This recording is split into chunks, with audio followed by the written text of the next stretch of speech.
Baik, kita mulakan. Tajuk seterusnya ialah teknik menerbitkan pemikiran kreatif.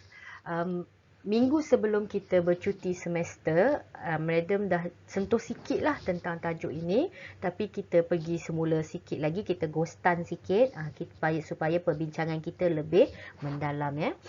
Ini adalah hasil pembelajaran topik kita. Kita nak kenal pasti teknik penerbitan idea kreatif dan perbincangan. Mana kalau awak tengok video tadi tu, itu adalah video Isaac Newton. Sebenarnya dia buat lawak je tu. Isaac Newton dia study tentang gravity, teori gravity, di mana bila apple tu jatuh, sebenarnya waktu tu dia dapat idea. Ni proses tak sengaja lah. Apple jatuh daripada pokok, dan ada sesuatu yang dia pandang apple tu, dan apple tu macam mana boleh jatuh. Jadi Isaac Newton dia fikir maksudnya ada sesuatu ke yang menarik dari bawah, sebabnya benda tu tak jatuh ke atas, dia jatuh ke bawah. Dan dari segi itulah, lepas daripada tu dia cuba baling buah apple ke, dia baling bola ke dengan sehelai bulu burung. Jadi bila dia baling tu, dia dapat tengok perbezaan, yang benda berat jatuh lebih laju daripada benda yang ringan. Jadi dekat situlah proses tak sengaja tadi tu membawa kepada satu idea, yang mana idea itulah yang menjana pemikiran kreatif dia. Okey, jadi adanya proses tidak sengaja. Yang ketiga ialah proses pengalaman. Kita membuat reka cipta daripada pengalaman. Contohnya lah macam anda kan, apa pengalaman yang membuatkan anda rasa anda nak cipta sesuatu supaya benda tu boleh membantu dalam pengalaman anda tu. Contohnya macam orang yang suka memasak ke kan, mungkin dia kata, payahnya lah nak pakai pisau ni kan, pakai pisau terpotong kat tangan kan. Jadi berdasarkan pengalaman dia potong ni, mungkin dia boleh come out dengan satu idea kreatif yang mana tak perlu potong dah. Itulah yang adanya meat slicer. Lepas tu onion slicer. Kan, apa tu, garlic crush. Okay, mana mereka dah tak potong garlic dah, mereka crush je garlic tu, lepas tu ambil isi kulit dia buang.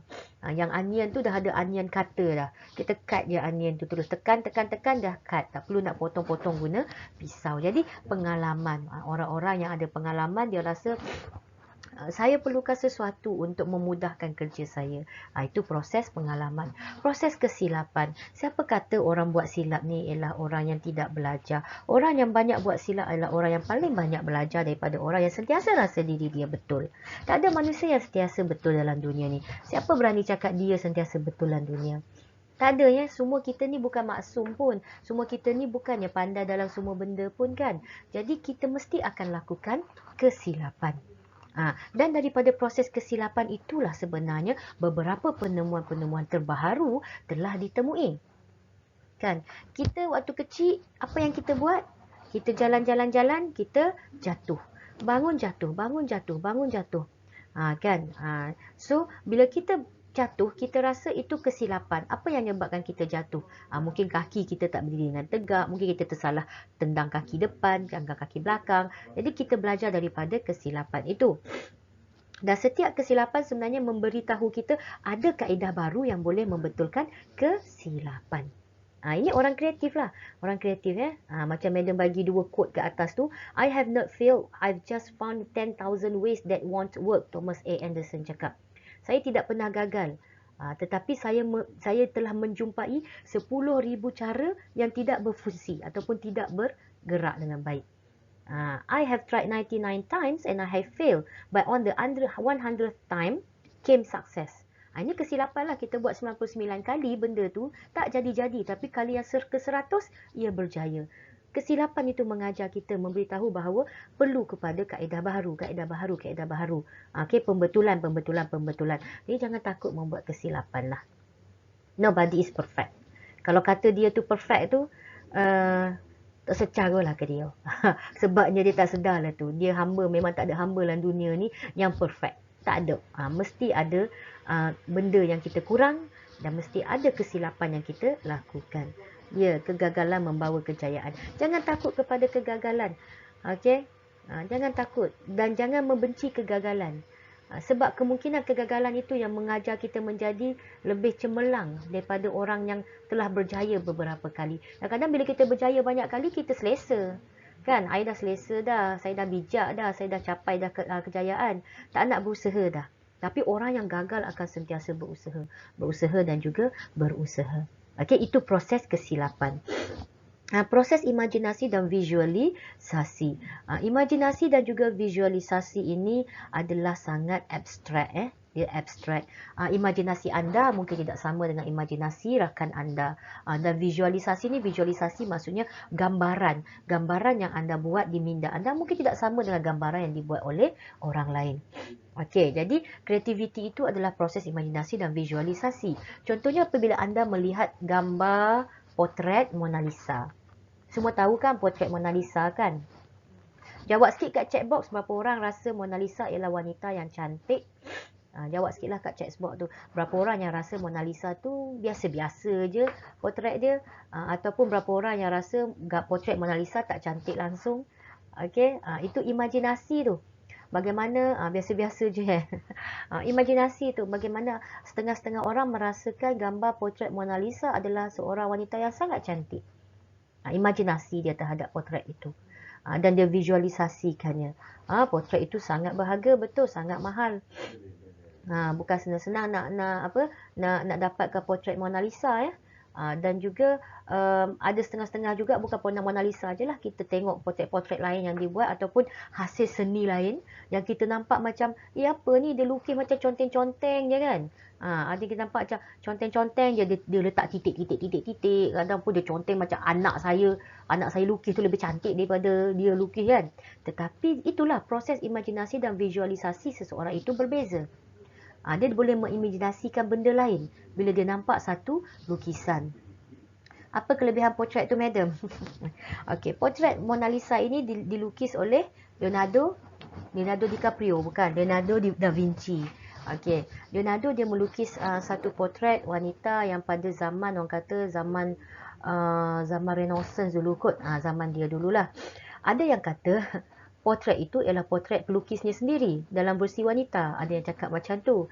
Tapi yang lebih yang menjadi uniknya ialah orang tak boleh baca. Mona Lisa tengah senyum ke? Mona Lisa tengah sedih ke? Mona Lisa tengah marah ke? Sebab potret itu dia muka dia macam emotionless. Ada yang mengatakan itu adalah wajah gembira seorang wanita. Tapi ada yang mengatakan wajah itu penuh dengan kedukaan. Itu macam mana orang abstraknya gambar tu. Senyum tak ikhlas. Okey, bagaimana gambar tu begitu abstrak dan menyebabkan ia menjadi kegilaan ramai orang yang meminati seni. Tak tahulah, kalau nak tanya madam bagi madam biasa je gambar tu bagi madam. Bagi madam gambar tu biasa. Tapi setengah-setengah peminat seni dan pecinta seni, gambar itu merupakan satu gambar yang sangat bermakna. Okey, tetapi sebabnya dia gambar zaman dulu, jadi benda tu jadi macam artifak sejarah lah, lebih pada artifak sejarah. Okey, 5 prinsip penting dalam imajinasi dalam proses ini. Pertama, tentukan matlamat yang ingin dicapai. Okey, anda tentukan matlamat yang anda nak capai ketika anda nak menerbitkan pemikiran kreatif. Yang kedua, cipta idea yang jelas. Jadi bila anda nak cipta idea tu, biarkan idea yang jelas. Tumpukan perhatian, kena bertumpu, timbulkan daya positif dan juga tingkatkan fungsi otak kanan, tingkatkan fungsi kreatif tu tadi. Jadi dekat sini ada 5 prinsip terpenting dan cuba follow 5 prinsip ni tadi. Boleh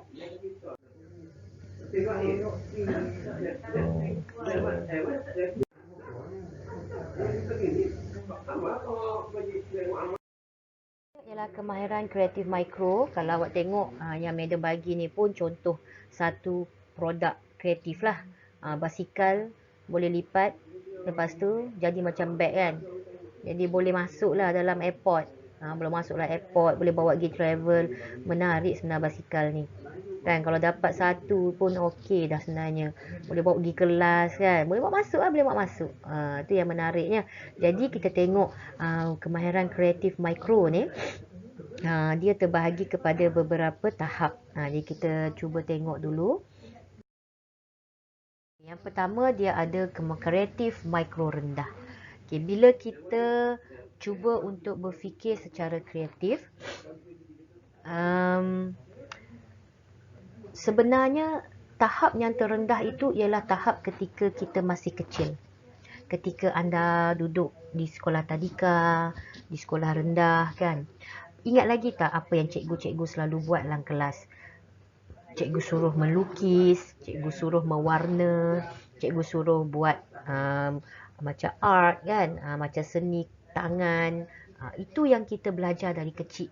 Kreatif mikro rendah. Okey, untuk kreatif mikro rendah, ia adalah satu pemikiran dan aktiviti gerak kerja yang mana usaha penerbitan idea itu secara terancang dan tidak berbanding usaha terbit idea secara terancang. Maksudnya just go for it. You just do it. Awak buat je aktiviti tu. Cikgu suruh color, awak color. Cikgu bagikan color. Okey nah, ni gambar bunga. Color lah.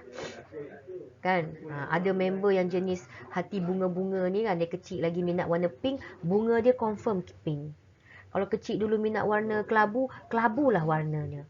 Kalau kecil dulu minat warna purple, bunga tu warna purple lah jadinya.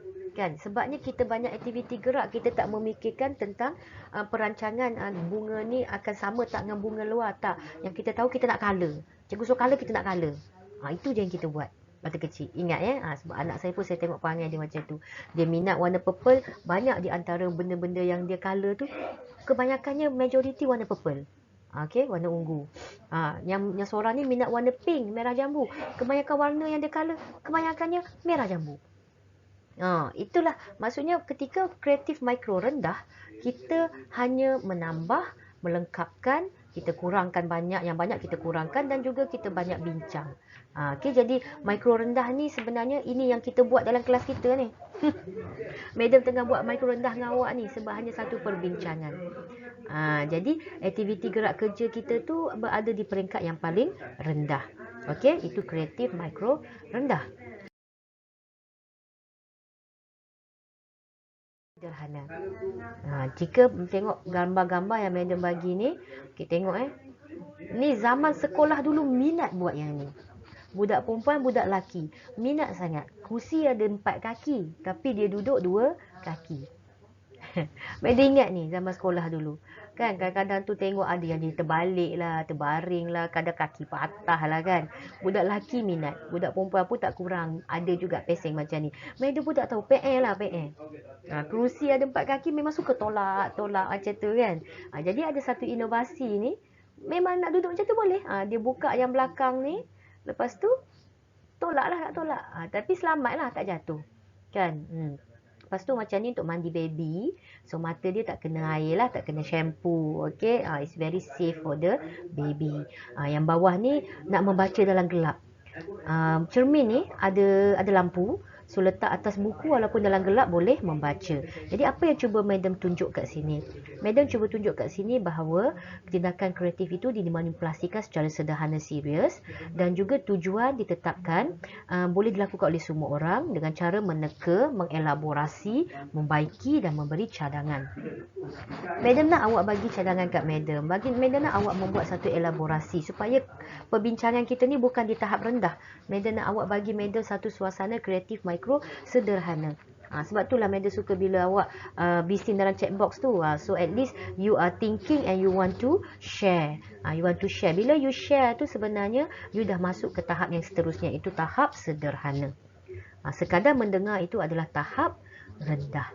Okey kreatif mikro tahap tinggi. Okey, tindakan kreatif ini dimanipulasikan secara serius dan optimum lah. Tinggi juga, dia serius, dia buat kreativiti ini bukan untuk main-main, tetapi ia sampai tahap yang paling maksimum dia boleh pergi. Dan juga selalunya memang jenis orang-orang yang perlukan kreativiti lah. Dia mencipta, dia merancang, dia membina, dia mereka cipta. Semua benda tu ialah perlu kepada kreativiti dia all the time. Setiap masa. Okey, kalau tengok ni gambar-gambar kek ni bukan kasut ni.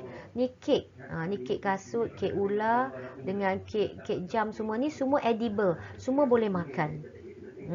Kita nampak macam tak boleh makan je kasut ni kan, tapi sebenarnya kalau potong tu dalam tu ada kek. Ni ular lagi lah. Siapa nak ada birthday ular, bolehlah pesan kat siapa-siapa buat kek ular. Buatlah waktu birthday awak. Boleh makan. Ular je bentuknya, tapi bila potong tu ada kek dalam tu. Okay, sekarang ni orang dah pergi kepada ekstrim. Kek kita masih lagi kek biasa kan. Tapi kalau kat luar negara, kek dia dah macam-macam. Betapa tingginya kreativiti mereka mencipta dan mereka cipta. Kek-kek wedding mereka bukan kek wedding biasa-biasa. Kek-kek wedding mereka dah sampai tahap entahlah. Madam pun tak tahu nak cakap lah. Sekarang ni di Malaysia ni yang cuba kita inovasikan pulut kuning. Perasan tak bila orang kahwin, pulut kuning ni dah macam-macam jenis bentuk. Dulu pulut kuning kita just bila kahwin kan, pulut kuning tu dia letak macam tu saja kan. Tapi bila dekat Malaysia sekarang ni, pulut kuning tu mereka dah buat hiasan. Dah macam bentuk kek dah pulut kuning mereka. Ada yang pulut kuning bentuk bunga, ada pulut kuning bentuk macam-macam lah. Jadi pulut kuning tu pun dah menjadi satu inovasi. Itu yang Madam suka tengok bila orang kreatif ni buat.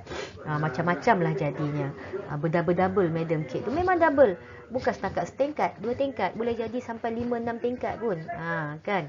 Tapi itulah kalau tengok mereka buat ni sebenarnya seronok. Kita tengok orang kreatif ni seronok. Kita tak fikir tahap tu, tapi dia boleh sampai tahap tu. Ini adalah tahap kreatif mikro tinggi. Kalau anda jenis suka pada kreativiti macam ni, tak apa, terjunlah ke dalam bidang kreativiti mikro tinggi. Contohnya macam bidang ni lah, bidang bakery, bidang fashion design, interior design, yang mana anda perlu berfikir untuk menyara hidup anda. Macam Madam ni, Madam mungkin di peringkat sederhana sahaja. Tapi Madam tak gunakan kreatif tinggi untuk menyara hidup, tak. Kreatif tinggi Madam untuk menulis cerpen dan sebagainya tu untuk suka-suka je, minat-minat. Jadi Madam tak buat secara serius. Yang serius ni memang dia guna untuk hidup dia. Kan? Pemikiran kreatif menginovasi menjadi lebih menarik. Ya, kreatif ini menginovasi jadi lebih menarik. Okay? So, ini maksudnya kreativiti tadi yang bagi Madam, kalau anda dah sampai tahap ni, boleh buat duit. Boleh buat duit. Jangan risau. Anda boleh je tak kerja kerajaan pun, tapi buat benda ni. Sebab the demand is high. Orang zaman sekarang, dia suka benda yang pelik-pelik. Dia suka benda yang unik orang zaman sekarang. Jadi kalau anda buat kek biasa-biasa, orang tak nak. Orang nak kek yang luar biasa. Sampai ke tahap tu, kek tu, dalam kek tu, ada benda lain dalam kek. Contohnya dalam kek tu macam kek lava kan. Siapa? Perempuan girls sukalah kek lava kan. Lelaki tak makan kek coklat-coklat ni. Macam kek lava. Luar tu kek, bila awak potong kek tu, dalam tu macam ada coklat lava. Coklat lava macam cecair lah. Cecair coklat. Potong kek, mengalir coklat dalam tu. Dalam kek ada duit. Ada duit dalam kek. Tu untuk awak hantar-hantaran lah tu. Duit hantaran duduk dalam kek. Lepas tu kena basuh lah duit tu. Tak apa, letak dalam plastik kan. Tak apa, boleh. Jadi ada iPhone. Ada letak iPhone dalam kek. Suka tu lah kalau letak iPhone lah tu kan. Jadi kat situ dah sampai tahap tu, kek bukan kek. Dalam kek ada benda lain lagi. Kan? Itu yang Madam cakap tadi. Orang dah semakin serius menggunakan kreativiti. Bukan lagi sebagai satu bentuk macam suka-suka, tapi satu bentuk pendapatan. Okay. Jadi kalau anda seorang yang mikro tinggi, proceed. Jangan buat main-main, serius. Maksud Madam ni secara serius ni belajar dengan lebih lagi. Kalau minat buat kek, awak belajar pergi ambil bakery classes, pergi belajar cara mereka buat kek secara serius, buka bakery, cuba berniaga secara serius. Itu maksud secara serius. Kalau tak minat ni, minat fashion design ataupun interior design. Awak suka reka bentuk dalaman rumah kan? Awak boleh nampak dah bunga ni nak letak mana. Okey, awak nampak dah kitchen dia dekat mana. Awak nak letak lampu ni, lampu macam mana. Awak dah nampak. Jadi bila anda seorang yang macam ni, proceed, terjun dalam bidang tu. Boleh buat duit. Sebab apa? Orang kreatif mikro tinggi ni sebenarnya tak ramai. Yang ramainya mereka yang sederhana tapi koyak risau. Gitulah koyak risau. Tengok tak ada comel pun. Koyak kata nak buat kasut. Tapi bila bagi kita buka-buka tak ada pun kek tu super kasut. Nampak super kain buruk adalah contoh. Dia claim dia bisa. Tapi tak ramai. Mereka yang betul-betul kreatif mikro tinggi ini payah nak jumpa. Tapi once kita jumpa orang macam ni, kita akan stick dengan dia. Kita boleh dapat duit seumur. Kan? Okey. Jadi ingatlah tu, kalau anda seorang yang very kreatif, tak payah terjun bidang-bidang, tak payah kerja pejabat lah, tak payah kerja pejabat. Buat letih anda aja. Anda tak minat kerja pejabat, tak payah kerja pejabat. Anda pergi kepada kreativiti anda. Ini nasihat madam ni. Seriously. Madam tak main-main, memang madam serius. Sebab tak semua orang boleh bekerja di pejabat. Orang kreatif ni, you nak letak dia dalam pejabat, dia tak boleh. Dia akan rasa sesak. Dia rasa, bosannya duduk dalam pejabat. Sedangkan dia suka melukis. Kan? Dia suka melukis, dia suka buat potret, contoh kan. Ataupun dia suka menjahit, dia suka buat fashion. Tapi dia kena datang pejabat. Bosan lah kerja pejabat kan. Menulis, main phone, main laptop, bosan lah. Jadi jangan terjun ke dalam bidang pejabat. Walaupun gaji bulanan. Tapi gaji bulan, kalau anda jual kek ni kan, bayangkanlah kek yang satu tu, anda boleh letak harga RM2,000, RM1,000, RM3,000 boleh letak. Sehari, satu kek. Kalau anda jual 300 kek satu bulan, RM9,000 dah kat situ. Kan? Kat situ sebenarnya gaji anda lebih besar daripada orang makan gaji bulanan. So boleh anda faham ya apa yang madam cuba beritahu. Orang kreatif ni, terjunlah ke bidang anda. Okey, itu sesuatu yang tidak dimiliki oleh ramai orang. Okey. Kreatif dalam pelbagai bidang ya. Kita tengok dalam pelbagai bidang ni, dalam bidang pendidikan, kita ada kreatif sekolah menengah, sekolah rendah, sekolah tinggi pula IPT lah, Institut Pengajian Tinggi. Lepas tu, dalam bidang pengurusan, perkhidmatan, boleh dikatakan dalam banyak bidang, kreativiti itu adalah perlu. Nampak tak tepi ni kan? Ini bukan gambar frying pan ni, ini bukan gambar kuali. Ini adalah signboard. Billboard yang orang letak dekat tepi-tepi jalan kan, macam orang buat iklan tepi-tepi jalan tu. Tengok dia buat ni, batang frying pan, kuali ni, batang kuali, dan juga kuali duduk kat dia punya papan tanda. Bijak tu, orang lalu tengok sebab menarik. Satu lagi yang ni, nampak menarik sangat, nampak macam orang tengah selak kain kan, selak kain tutup muka kan, tapi sebenarnya ia adalah cara dia menunjukkan pimples ni jerawat, dia malu dia ada jerawat. Jadi dia macam tarik kain kain signboard tu tutup muka. Tengok kreativiti dalam pelbagai bidang. Jadi kita kalau dia ikutkan orang-orang macam ni ialah orang-orang yang diperlukan dalam banyak industri. Anda kalau pelajar kaunseling, anda nak terjun dalam bidang kaunseling anda, terjunlah, tapi gunakan kreativiti anda ke tahap yang paling tinggi. Orang-orang pelajar-pelajar media lain ni pelajar apa ya? Pengajian Islam pelajar pengajian Islam, anda nak terjun ke dalam bidang pengajian Islam, terjunlah. Tapi jangan tinggalkan kreativiti anda.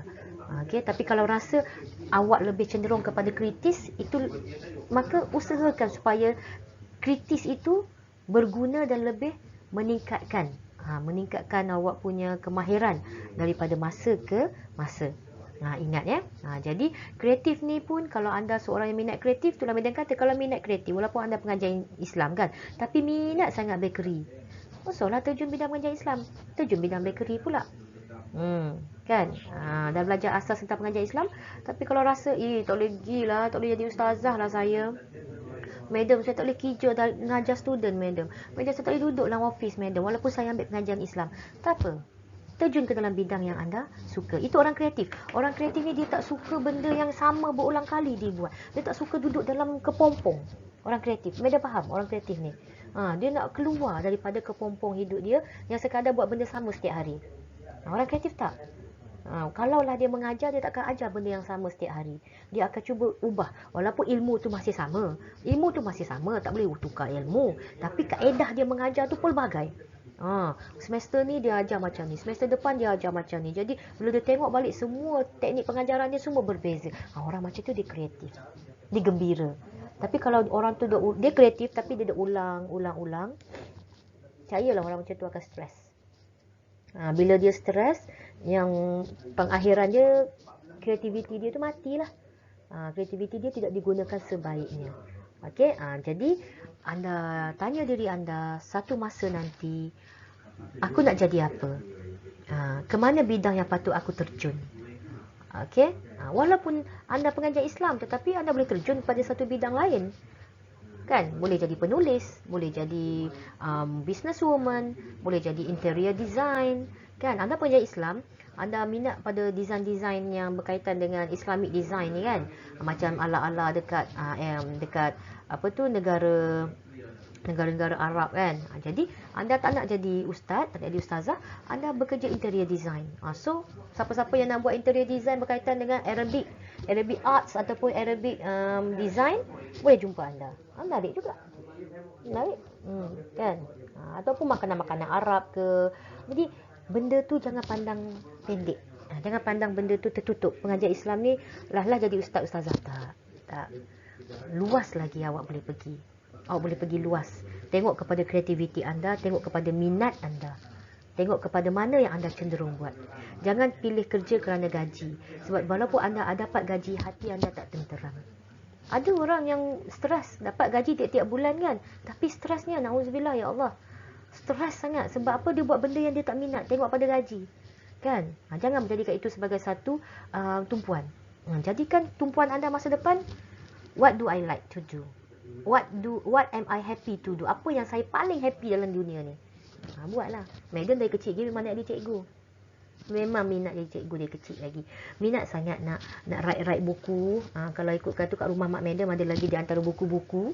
Dia macam buku mak belilah. Mak beli buku. Lepas tu kat kita ni kan dia ni nak jadi cikgu. Ambil lah pen merah mak. Ambil pen merah mak senyap-senyap. Lepas tu ambil buku yang mak beli tu. Lepas tu kita pun semak. Buat tanda write. Tanda write. Ikut suka tanda write. Tak tahu apa sebenarnya. Lepas tu kita sign kat bawah tu. Lepas tu tak tarikh.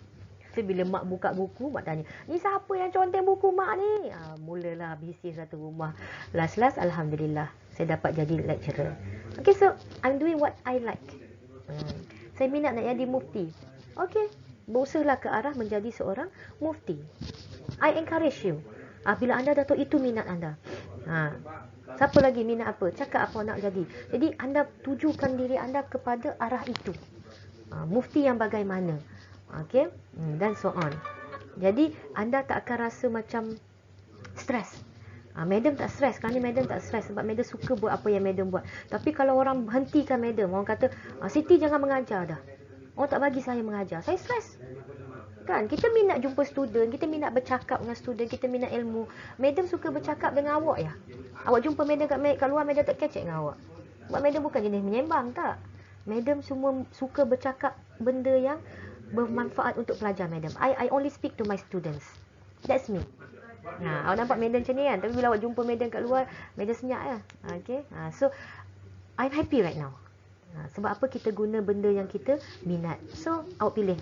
Awak nak jadi apa dan fokus ya. Tetapkan minda anda nak jadi yang itu in the future. Yang ini ada sedikit Madam tunjuk. Ini dapat daripada satu slideshow dari slideshow betul lah presentation salah satu pensyarah yang mengajar juga topik ni yang Madam dapat daripada slide share rasanya. Okay, Madam ambil, Madam gunakan kat sini. Agak menarik juga ya sebab ditunjuk kat sini. Idea kreatif ni dia ada tahap kreatif, ada 1, 2, 3, 4, 5 tahap kreatif. Kreatif tinggi, kreatif sederhana tinggi, kreatif sederhana rendah dan kreatif rendah. Okey, dan tokoh-tokoh kreatif ni suka sangat Madam tengok. Okey, di antara mereka yang mempunyai kreativiti yang tinggi, contohnya ialah Ibn Khaldun dan juga Alexander Graham Bell. Okey, Ibn Khaldun dengan teori tamadunnya dan Alexander Graham dengan telefonnya, yang mana telefon ini sampai kepada hari ini ia telah berevolusi begitu banyak. Menarik sangat. Okey, Ibn Khaldun terkenal dengan teori-teori tamadunnya. Kalau baca tentang Ibn Khaldun ini, anda dapat lihat bahawa pemikirannya itu begitu tinggi dan dia tidak bercakap tentang zaman dia sahaja, dia bercakap tentang teori-teori tamadun pada masa-masa yang akan datang, dan juga kita pun nampak ia sesuatu yang amat dikagumi. Bagaimana Alexander Graham Bell boleh fikir pasal telefon. Tinggi itu tinggi dan juga ia bersifat asli. Kreatif sederhana tinggi, di mana kreativiti itu boleh diubah suai. Okey, Carl Benz. Ini adalah orang pertama yang menjadikan kereta pada 4 roda. Carl Benz. Okey, Carl Benz. Okey, kreatif sederhana, nilai komersial, ada nilai komersial. Steve Jobs, dia datang dengan PC. Okey, datang dengan PC. Okey, di mana kita gunakan PC kita itu ada nilai komersial, boleh buat duit. Kreatif sederhana rendah lakaran Zulkifli Harun. Okey, Zulkifli Harun ini adalah produk tambah nilai ni, saya tak tahu dia merujuk pada Zulkifli Harun, mungkin salah seorang academician rasanya kot, produk tambah nilai ni. Okey, jadi dia gunakan nama salah seorang tokoh kreatif Islamik lah kat sini. Okey. Kreatif rendah imajinasi dimiliki semua orang. Permainan bebas secara imajinatif dan visualisasi. Jadi kita tengok one by one, satu demi satu. Okey, kalau tengok kat sini, idea kreatif tinggi. Ianya asli, diiktiraf, praktikal dan juga oleh seorang yang pakar. Kita ramailah, Medan ambil kat sini contoh Alexander Graham Bell. Yang pertama sekali membuat telefon.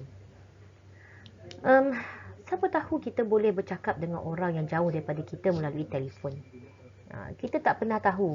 Dan kalau kita tahu pun, adakah kita boleh mencari satu jalan supaya kita boleh bercakap dengan orang jauh itu tanpa melihat wajahnya? Zaman dulu. Okay, telefon yang pertama dikeluarkan oleh Alexander Graham Bell. Memang telefon tu memang kelakar lah, kalau tengok tu memang very unique.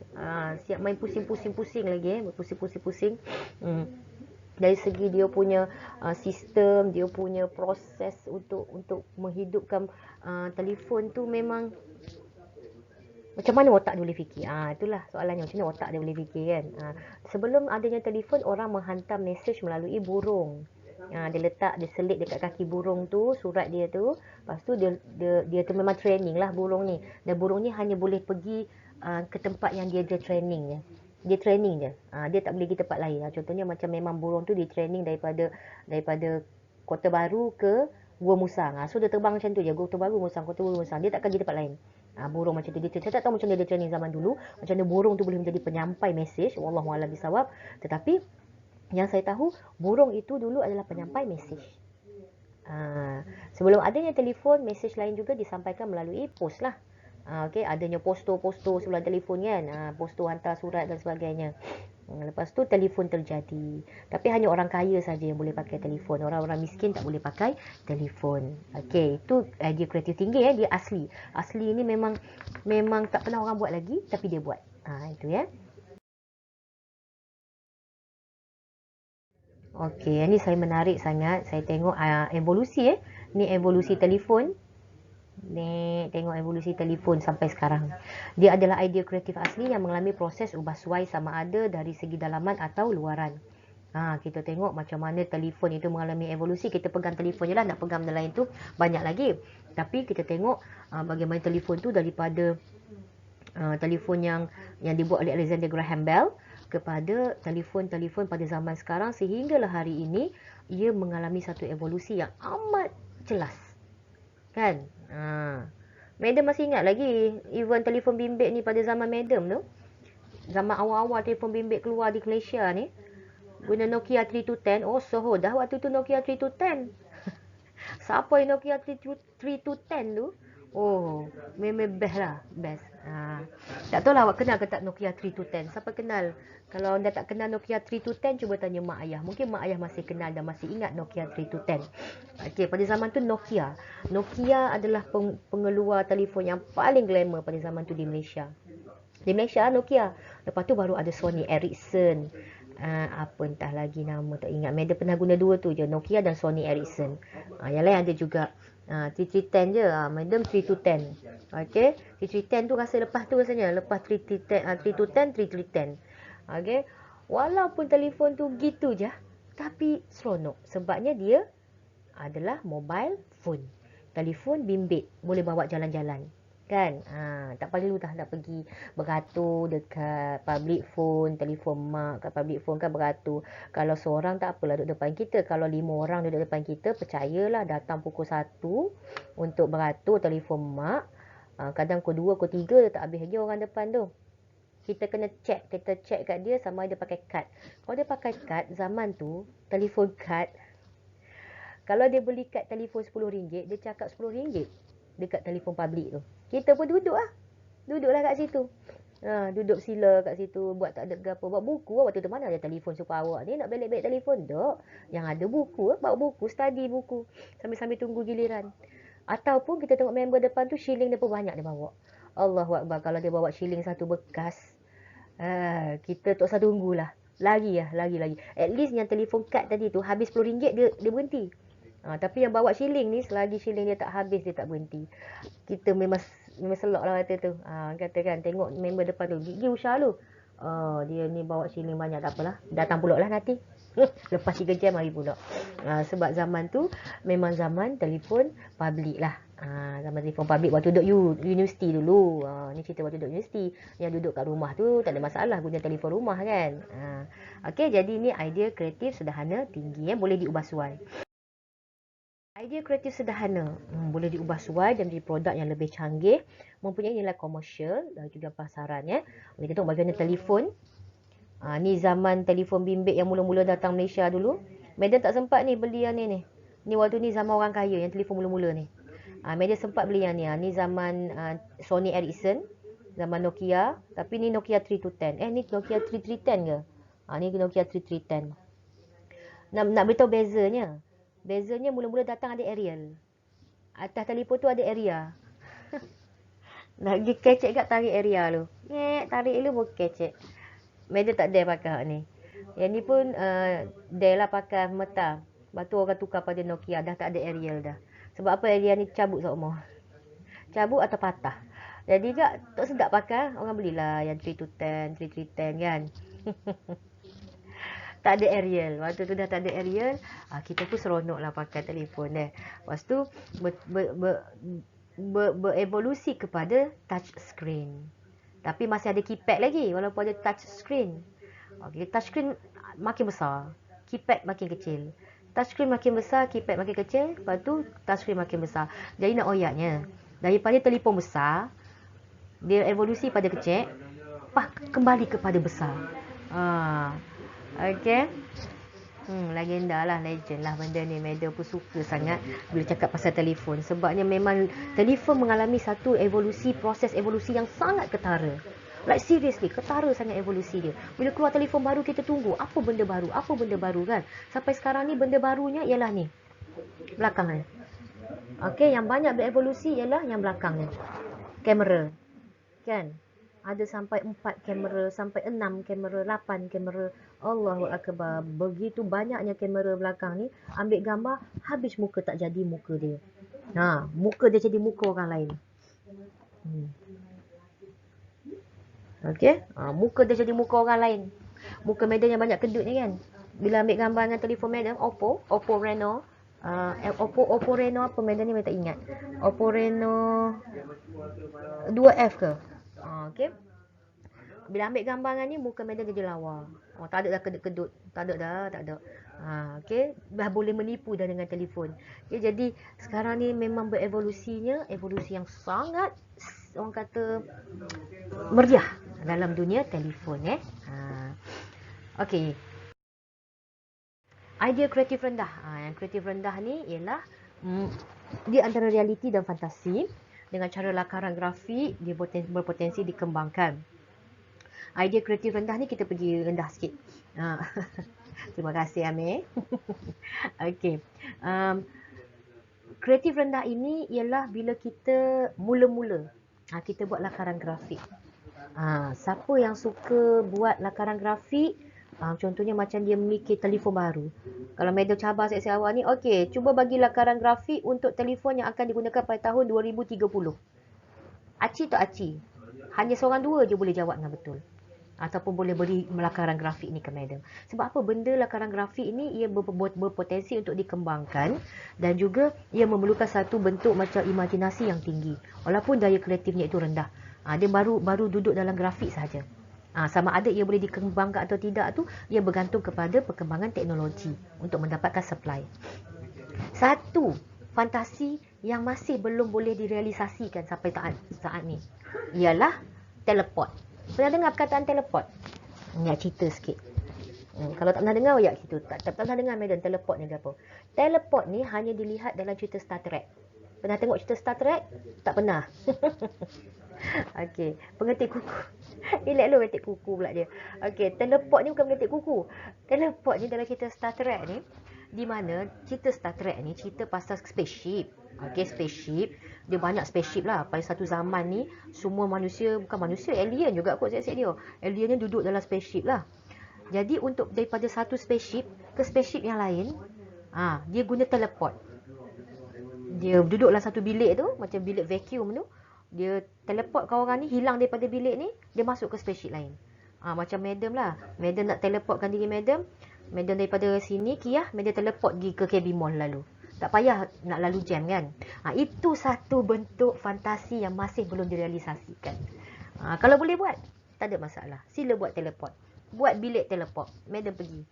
Madam beli so tak kat office Madam. Madam boleh pergi pasar, Madam boleh pergi rumah. Lepas tu Madam kembali ke kias. Sebentar ya. Oh, memang mitok. Orang mitok sangat teleport ini berlaku. Tapi tak boleh lah. Macam mana kita nak hilangkan orang ni pergi muncul di tempat lain kan? Susah sebab kita ni bukannya boleh pecah. Lepas tu boleh cantum semula. Teleport ni dia bukan bergerak. Dia bukan tak bergerak. Dia diri. Diri dalam bilik ni, lepas tu hilang. Hilang duduk kat tempat tu dah. Ia menyerupai satu je teleport ni. Ia menyerupai mesin fax. Mesin fax. Awak fax dekat sini. Okay, contohnya awak fax kertas ni. Kan, awak fax kertas ni akan keluar di sana kertas yang sama. Tapi sebenarnya dia lebih pada print. Dia print yang kat sana tu keluar benda yang sama. Tapi kita tak payah pergi tempat tu. Itu adalah salah satu teori teleport yang berjaya direalisasikan. Tapi nak teleport manusia masih tak dapat lagi. Madam tunggu je mesin teleport tu. Kalau ada Madam beli letak kat bilik ni.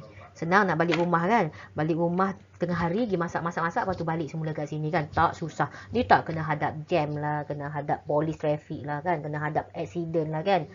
Jadi benda tu masih lagi Madam menunggu siapa-siapa boleh. Student Madam ni buat lah. Buat mesin teleport. Nama mesin tu Madam City sebab Madam yang bagi idea. Next, idea kreatif rendah menerbitkan idea secara imaginatif sahaja dan tidak berkebolehan menghasilkan produk. Okay, jadi idea kreatif rendah ni selalunya dia idea dia bebas, tapi hanya imajinasi sajalah nak menghasilkan produk tu mungkin tidak berjaya. Okay. Jangka masa terhad dan isu-isu umum sajalah. Minyak jimat. Betul Yunus. Kalau teleport tu memang minyak tu orang tak pandang dah kalau ada teleport je kan. Okay. Jangka masa terhad, imajinasi ni. Jadi yang kreatif rendah ni kita nampak benda tu macam boleh guna. Tapi bila nak membuat ia atau menghasilkan ia ke dalam bentuk produk, tak dapat. Mungkin kekurangan supply ataupun ia mungkin tidak boleh berlaku kan. Jadi idea itu dianggap idea kreatif rendah. Ialah halangan pemikiran kreatif.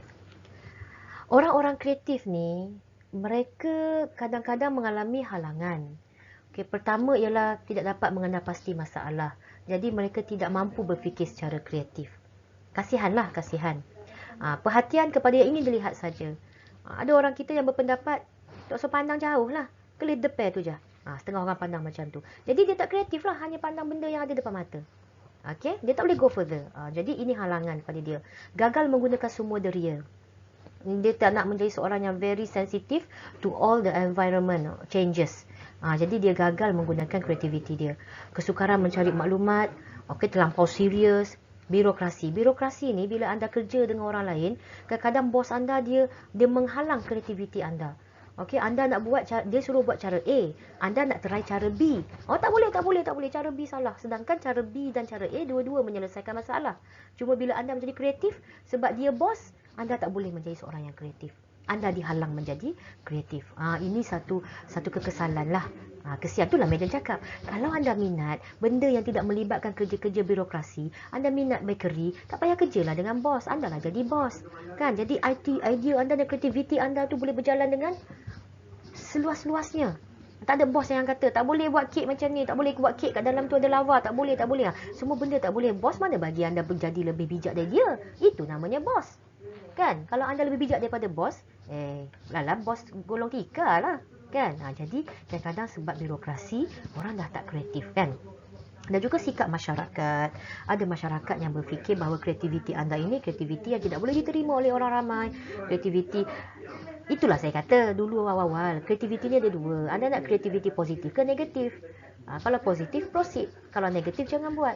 Itu saja, very easy kan. It's how your intention. Itu intention anda, niat anda nak buat untuk apa.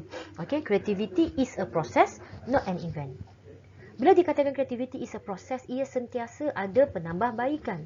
Ia bukan event. Event ni dia sampai satu tahap dia berhenti. Event ni ialah peristiwa, kejadian. Macam contohnya majlis tadarus. Start pukul 9, habis pukul 11. Habis, khalas, kan? Tamat, the end. Tapi creativity bukan event. Ia adalah proses. Proses ini ia sentiasa berlaku. Over and over and over and over again. So, why must we put an end to a creativity? Kenapa kita kena letakkan full stop kepada creativity kita? Ni kerana ni lah kadang-kadang. Sebab halangan-halangan ni tadi. Kita nak jadi kreatif, tapi bos kata jangan jadi kreatif. Kita nak jadi orang kata creativity, orang kata macam nampak main-main ni kan. Tapi tiba-tiba orang kata kena serius. Jadi kita terhalang lah. Ya, dia sesuatu yang tidak akan habis bila disebutkan proses. Dan proses ni dia sentiasa ada produk, dia sentiasa ada hasil. Hasil daripada kreativiti anda itu anda akan nampak dengan mata anda sendiri. Dengan orang kata dengan dua mata kita akan nampak hasil proses. Bila kata proses, dia ada proses permulaan, proses proses yang berlaku tengah-tengah dan juga hasil di penghujung. Itu proses. Jadi anda kena tanya diri anda, saya nak jadi kreatif. Jika saya nak jadi kreatif, apa proses, apa hasil saya di hujung proses ini? Okey? Jadilah kreatif. Media suka kalau student jadi kreatif. Sebab kita dah kurang orang yang kreatif. Kita dah kurang. Terlampau kurang orang yang kreatif sebabnya kita lebih bersifat makan gaji. Orang yang makan gaji ni minta maaf lah. Bukan nak cakap. Orang makan gaji kadang-kadang dia tidak boleh menjadi seorang yang kreatif. Sebab dia tertakluk kepada SOP. Dia tertakluk kepada orang kata standard operational procedure. Prosedur yang standard. Yang dipiawaikan oleh pihak majikan dia. Awak boleh pergi macam ni. Jalan straight. Tak boleh kona-kona. Menyebabkan kreativiti itu mati. Sebab tu orang kreatif jangan makan gaji. Bila anda makan gaji, kreativiti anda tak boleh berkembang. Tapi kalau anda kreatif tu, mereka kata terjun bidang lain. Terjun. Anda nak jadi fashion designer, pergi terjun jadi fashion designer. Anda nak jadi bakery, terjun bidang bakery. Jangan makan gaji. Bila makan gaji, anda takkan jadi kreatif. Susah. Boleh tapi susah. Sebab itu yang dialami oleh ramai orang kreatif. Dan sebab tu kita kematian ramai minda-minda yang kreatif. Okey? Nampak tak? Sebenarnya awak faham kot? Faham apa yang Meda cuba katakan? Dan orang-orang kreatif ni ialah, orang-orang kreatif ialah, kena ingat, bila anda kreatif, anda sebenarnya seorang yang suka explore. Anda suka explore dan anda tidak suka duduk dalam kepompong. Itu orang kreatif. Dia tak nak duduk dalam kepompong yang sama. Gelap je dalam kepompong. Dia nak keluar, nak jadi butterfly. Kan? Keluarlah daripada kepompong anda and become a butterfly. Terbanglah mana-mana pun, dunia ni luas. Tapi bila anda meletakkan diri anda dalam kepompong, mati lah. Butterfly yang tak keluar kepompong tu, butterfly tu mati. Faham faham. Ya, kreativiti terbatas. Okey, jadi itu adalah sedikit yang kita belajar hari ni. Panjang cerita kita hari ni